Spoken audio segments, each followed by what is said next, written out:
ठीक है, आप देखेंगे रिफ्लेक्शन इन कर्व मिरर। आज काम रहेगा इसके क्वेश्चंस, यानी कि क्वांटिटेटिव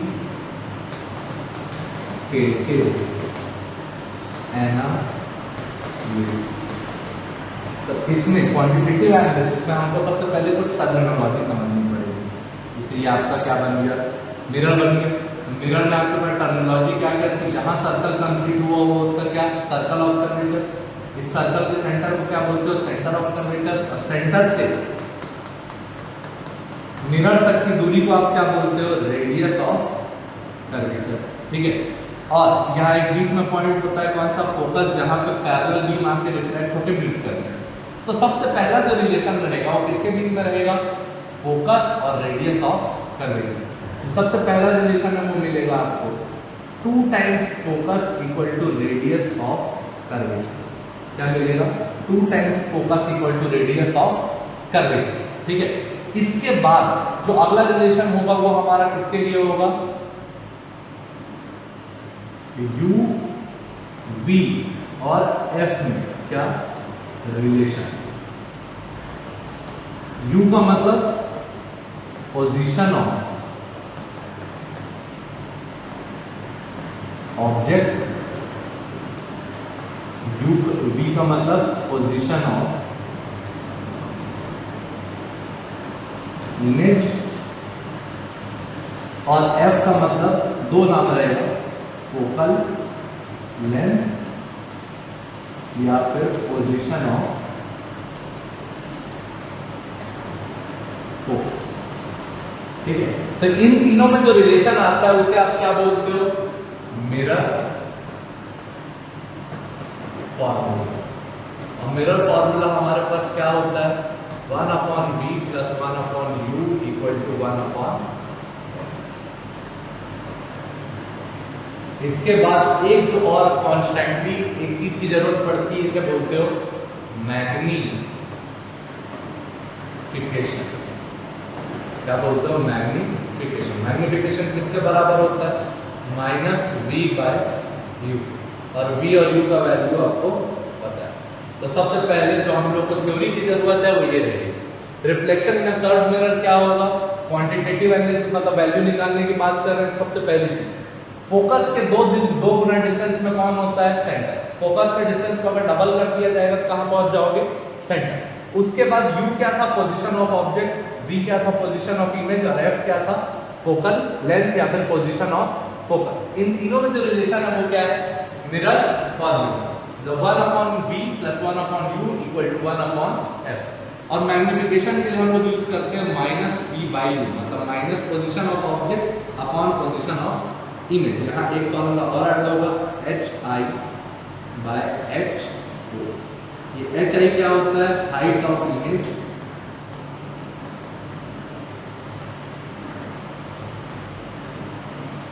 और h क्या होता है, हाइट ऑफ ऑब्जेक्ट। ठीक है, ये हो गया हमारा थ्योरी वाला बात। इसका नोट्स बनाओ। इसके बाद हम लोग क्या देखेंगे, क्वेश्चंस। इसमें एक थ्योरी और कि मिरर के राइट साइड की वाइड कैसी रहेगी, पॉजिटिव, और मिरर के लेफ्ट साइड की वाइड नेगेटिव। तो इस प्रिंसिपल एक्सिस के ऊपर पॉजिटिव और इस प्रिंसिपल एक्सिस के नीचे नेगेटिव, दोनों साइड। ठीक है, ये चीजें ध्यान रखना। इसके बाद हम आगे की बात बढ़ाते हैं। देखो, ये मिरर फॉर्मूला पे हमने एक ऑब्जेक्टिव क्वेश्चन लिखा था। जब भी आपको फिजिक्स में रिफ्लेक्शन या रिफ्रैक्शन के ऑब्जेक्टिव क्वेश्चन मिलेंगे तो आपका सबसे पहला टास्क रहेगा उस क्वेश्चन में से डेटा को एक्सट्रैक्ट करना, और सेकंड चीज क्या रहेगा, एक रफ स्केच बनाना। तो सबसे पहले क्या दिया होगा, ऑब्जेक्ट ऑफ हाइट 20 सेंटीमीटर। ठीक है, ये मुझ पालक से लिखेगा, is kept in front of a concave mirror of focal length. Focal length कितना है, 30 सेंटीमीटर। उसके बाद at a distance of 50 centimetre from, find the position of image. ये हमारा पहला टास्क है, इसी को पहले कंप्लीट करते हैं। ठीक है, क्वेश्चन पढ़ के आपके ऊपर ये सब चीजें हाईलाइट हो जाना चाहिए। देखो हाईलाइट हुआ तो उस पॉइंट्स पे लिख लेते हैं अपन लोग मैथमेटिकल टर्म्स में। हाइट ऑफ किसका दिया है, ऑब्जेक्ट, तो इसको किससे डिनोट करते थे, HO। HO का वैल्यू कितना दिया आपको, 20 सेंटीमीटर, ठीक है। उसके बाद in front of a concave mirror, देखो कॉनकेव मिरर है तो कैसा दिखेगा, ऐसा दिखेगा, ठीक है। और फोकल लेंथ 30 सेंटीमीटर, इनकी फोकल लेंथ कितनी है, यहाँ पे कहीं होगा, F कितना है, 30 सेंटीमीटर। देखो ये बताओ, मिरर के राइट साइड में एक लेफ्ट साइड में, इधर पॉजिटिव होता है, इधर क्या होता है, नेगेटिव। लेफ्ट साइड में है तो फोकस का वैल्यू कितना है, -30 सेंटीमीटर, तो फोकस का वैल्यू पता चल गया -30 सेंटीमीटर। उसके बाद at a distance of 50 centimetre, देखो ऑब्जेक्ट को इधर ही रखोगे मिरर में तो 50 सेंटीमीटर कहां बनेगा, देखो फोकस ये है, डबल करोगे तो कहां होंगे, कर्वेचर, तो यहां आपका ऑब्जेक्ट बन गया क्या, ये हो गया C, ये हो गया आपका ऑब्जेक्ट कितने सेंटीमीटर का था, 20 सेंटीमीटर। ठीक, अभी क्वेश्चन को आगे सॉल्व करते, बड़ा डायग्राम है। आपके पास एक मिरर था जिसका फोकल लेंथ था कितना, 30 सेंटीमीटर। कर्वेचर इसका डबल होता है, कर्वेचर कितना हो गया, C, 60 सेंटीमीटर। देखो लेकिन ये मिरर के दोनों कहाँ है, लेफ्ट साइड में, तो साइन क्या होगा, माइनस, ठीक है। ऑब्जेक्ट को इन दोनों के बीच में रखा गया, ऑब्जेक्ट की हाइट कितनी है, 20 सेंटीमीटर, ठीक है। अब ये जैसे ही पता चल गया, ये ऑब्जेक्ट की पोजीशन कितनी थी, ऑब्जेक्ट की पोजीशन थी U इक्वल टू -50 सेंटीमीटर। देखो क्वेश्चन में आपको दिया था 50 सेंटीमीटर, माइनस मैंने जनरेट किया क्योंकि मिरर के कौन सी साइड में है, लेफ्ट साइड में। अब आपके पास आपको पूछा क्या है, find the position of image, ये क्या है, पोजीशन ऑफ इमेज, ये आपको पूछा गया था। U दिया है आपको कितना, -50 सेंटीमीटर। F आपको दे रखा है कितना, 30 सेंटीमीटर। लेफ्ट साइड में साइन क्या रहेगा, माइनस। ये तीनों में अभी फॉर्मूला देखा क्या होता है, 1/v plus 1/u equal to 1/f। 1/v की वैल्यू हमें नहीं पता, 1/u की वैल्यू हमें पता है -50 इक्वल टू 1/f की वैल्यू कितनी है, -30। सब साइन सॉल्व करते हैं, 1/v minus 1/50 equal to -1/30। Minus उधर जाएगा क्या हो जाएगा, plus 1/v equal to -1/30 plus 1/50। 30 और 50 का एलसीएम कितना हो गया, 150, -5 प्लस 3, 1/v कितना है, -2/150, 1 का 75।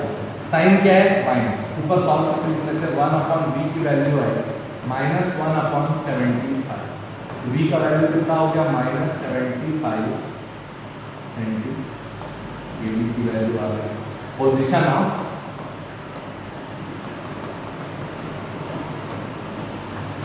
इमेज कितना है, -75 सेंटीमीटर। अगली जो चीज आपको पूछी गई थी वो क्या थी, देखो अब क्या क्या पता है, u पता है -50 सेंटीमीटर, f पता है -30 सेंटीमीटर, और v अभी अभी निकाला कितना, -75 सेंटीमीटर। अगली चीज आपको पूछी गई थी हाइट ऑफ इमेज, ये भी हमने, ये निकालने के लिए हमको किसका रिलेशन यूज करना पड़ेगा, मैग्निफिकेशन का, -v/u equal to height of image upon height of object. Magnification is nothing but comparison of height of image to height of object. Compare कर रहे हो किसको, हाइट ऑफ इमेज को हाइट ऑफ ऑब्जेक्ट से। ये similar relation देता है किसके साथ, पोजीशन ऑफ इमेज और पोजीशन ऑफ ऑब्जेक्ट के साथ। ये हमको पता है, निकाल लेते हैं। मैग्निफिकेशन इक्वल टू v का वैल्यू कितना पता है, माइनस साइन के बाद -75, और u का वैल्यू कितना पता है, माइनस, ये माइनस कैंसल, ये माइनस बढ़ गया, वैल्यू कितना आया, -75/50। इसका मतलब कितना हो गया, -3/2। अब देखो यहाँ अलग अलग चीजें क्या क्या डिनोट करनी है, देखते हैं, -3/2। सबसे पहले ये माइनस साइन ये डिनोट करता है कि इमेज कैसी बनेगी, इन्वर्टेड। कैसी बनेगी, इन्वर्टेड।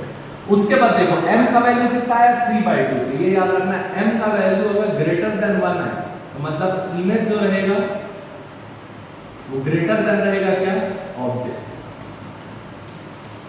ठीक है, ये ध्यान रखना। और लेस देन 1 आया तो इमेज छोटा रहेगा किससे, ऑब्जेक्ट। अब मैग्निफिकेशन की वैल्यू पता चल गई, सेकंड रेशियो में डाल देते हैं।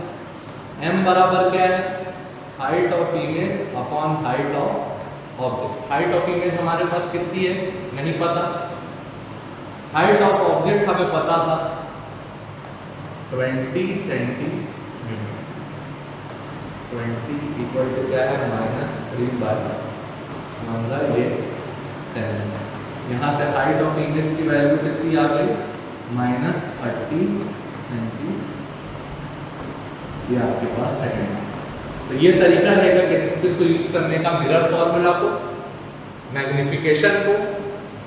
ठीक है, और एक क्वेश्चन और बन सकता है, क्या वो भी देख लेते हैं इसी क्वेश्चन में। If focal length is 30 centimetre, find centre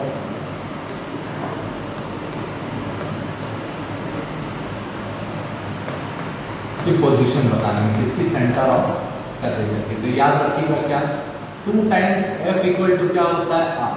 f की वैल्यू पता है आपको कितनी -30, तो r की वैल्यू यहाँ से कितनी आ गई -60 सेंटीमीटर। यही डिस्टेंस है क्या, पोजीशन ऑफ